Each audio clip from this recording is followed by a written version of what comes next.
আসসালামু আলাইকুম। আজকে হচ্ছে সকালে ঘুম থেকে উঠে আমি আমার মেশিনটা আগে প্রথমে দেখতেছিলাম যে আমার মেশিনে কতগুলো ডিম আছে। আমার মেশিনে কয়েকদিন আগে বেশ কিছু বাচ্চা আমরা এখান থেকে বের করছি। এরপরে যে ডিমগুলো দেখতেছেন এই ডিমগুলো আসলে নষ্ট হয়ে গেছে। এই ডিমগুলো কোনো বাচ্চা এখন পর্যন্ত বের হয়নি। তা চিন্তা করলাম যে ডিমগুলো এখান থেকে বের করে ফেলি, যেহেতু ডিমগুলো কোনো বাচ্চা আসতেছে না, ডিমগুলো এখানে রেখে আর কোনো দরকারই আমাদের নাই। আর আপনারা দেখতে পারতেছেন যে আমি যতগুলো ডিম বসাই এর থেকে কতগুলো ডিম মোটামুটি আমাদের নষ্ট হয়, সবগুলো বাচ্চা আসলে উঠানো হইভাবে। আর এখানে 7 থেকে 8টা বাচ্চা এখানে রয়ে গেছে। যে বাচ্চাগুলো আমি বিক্রি করছিলাম, বিক্রি করার পরে যে ডিমগুলো থেকে বাচ্চা বেরিয়েছিল সেই বাচ্চাগুলো ওখানে ব্রুডিং এ রেখে দিই। এর পরবর্তীতে আমাদের আজকে কাজ আমাদের যে পাখিগুলো ব্রুডিং এ রাখছিলাম সেই পাখিগুলো বসা আজকে প্রায় 16 থেকে 17 দিন হয়ে গেছে। তো আজকে সেই পাখিগুলোকে এখানে আসছে। আর আপনারা বেশ কিছু কমেন্ট করছিলেন যে কি কি ওষুধপত্র আমি পাখির ক্ষেত্রে ব্যবহার করি, আর সেই ওষুধপত্রগুলো আজকে আপনাদের টোটালি বিস্তারিত আমি এখান থেকে জানানোর চেষ্টা করবো। মাশাআল্লাহ দেখতেই পাচ্ছেন যে আমাদের পাখিগুলো খুবই সুস্থ আছে, কোনো প্রবলেম নাই। আল্লাহর রহমতে আমাদের প্রত্যেকটা পাখি একদম 100% সুস্থ আছে আমাদের এখানে। আর পাখিগুলো দেখতে পাচ্ছেন যে প্রচুর পরিমাণে উড়াউড়ি করে ভিতরে ঢোকার পরে এই জন্য আমরা উপরে একটা জিনিস দিয়ে ঢেকে রাখার চেষ্টা করি। আর খাবারের পাত্রের উপরে আমরা যে কাগজগুলো দিয়ে রাখি, এর কারণ খাবারের পাত্রের ভিতরে পাখিগুলো যায়, অনেক সময় দেখা যায় যে পা ভেঙে ফেলে। এই জন্য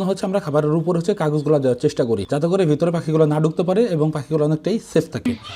আসসালামু আলাইকুম।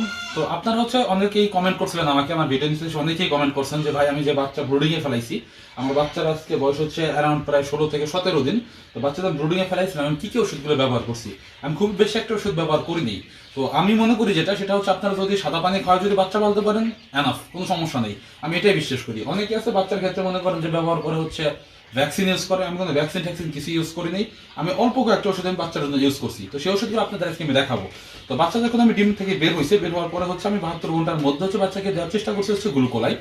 এটা গ্লুকোলাইট দেন বা গ্লুকোভেট দেন বা ভেট স্যালাইন দেন, সবগুলোর একই কাজ। তো আমি গ্লুকোলাইট এখানে ব্যবহার করছি ফার্স্টে 3 থেকে 4 ঘন্টা।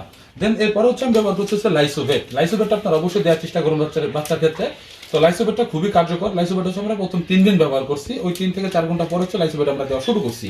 দেন এর পরবর্তীতে আমরা ব্যবহার করছি ইরোকটটা আমরা ব্যবহার করি এই জন্য, ইরোকটটা বাচ্চার যে নাভি আছে, নাভিটা শুকাইতে অনেকটাই কাজ করে ইরোকট, এই জন্য ইরোকট আমরা ব্যবহার করি। অনেকেই আছে যারা সেফা 1 ইউজ করে। তো সেফা 1 আর ইরোকট অনেকটা এক ধরনেরই কাজ। তবে আমি সাজেস্ট করবো যদি আপনারা ইরোকট ইউজ করেন তাহলে সেফা 1 থেকে অনেকটা ভালো রেজাল্ট পাবেন।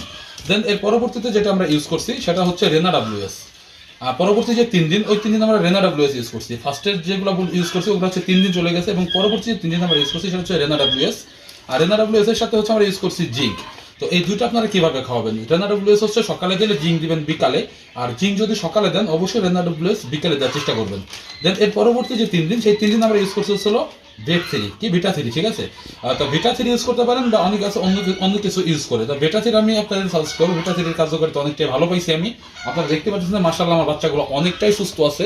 তো আমি এই ওষুধগুলো মূলত ভাবে আমাদের ব্রুডিং এর জন্য আমি ইউজ করছি আমার পাখির ক্ষেত্রে। এর পরবর্তী যে জিনিসগুলো ইউজ করছে আপনারা এটা ইউজ করলেও পারেন, না করলেও পারেন। আমার মনে হয় ইউজ না করলেও কোনো সমস্যা নাই। আমি এর পরবর্তী 10 দিনের পরে যে আমি অ্যামাইনোভেট প্লাসটা ইউজ করছি 3 দিন। বাচ্চার ক্ষেত্রে আমি দিছি অ্যামাইনোভেট প্লাসটা দিছি 3 দিন। আর এর সাথে পরবর্তী যে 3 দিন, লাস্টের 3 দিন আমি ব্যবহার করছি AD3। আজ থেকে আমার বাচ্চার কোনো ওষুধপত্র কিছুই নাই, এখন থেকে টোটালি সাদা পানি চলবে। দেখা গেছে 37-38 দিন পরে আমরা পুনরায় আবার AD3টা আমরা ইউজ করবো, যখন ডিমের পর আসবে, ডিমের পর আসার আগের মুহূর্তে। তো এটাই কোয়েল পাখির টোটাল ওষুধপত্র, আমি যেটা আর কি মনে করি বা আমি যেটা খাওয়াই।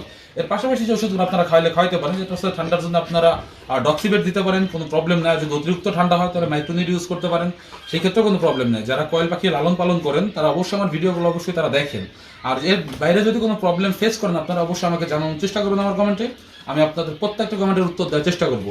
তো মাশাআল্লাহ আপনারা দেখতে পাচ্ছেন, এদিকে দেখতে পাচ্ছেন যে আমাদের বাচ্চার বয়স টোটাল 16 দিন। তো আমি আজকের ভিডিও আর বেশি বাড়াবো না। আমাদের আজকের ভিডিও পর্যন্ত। আল্লাহ তাআলা যেন আমাদের বরকত দান করুন। ধন্যবাদ সবাইকে। আসসালামু আলাইকুম।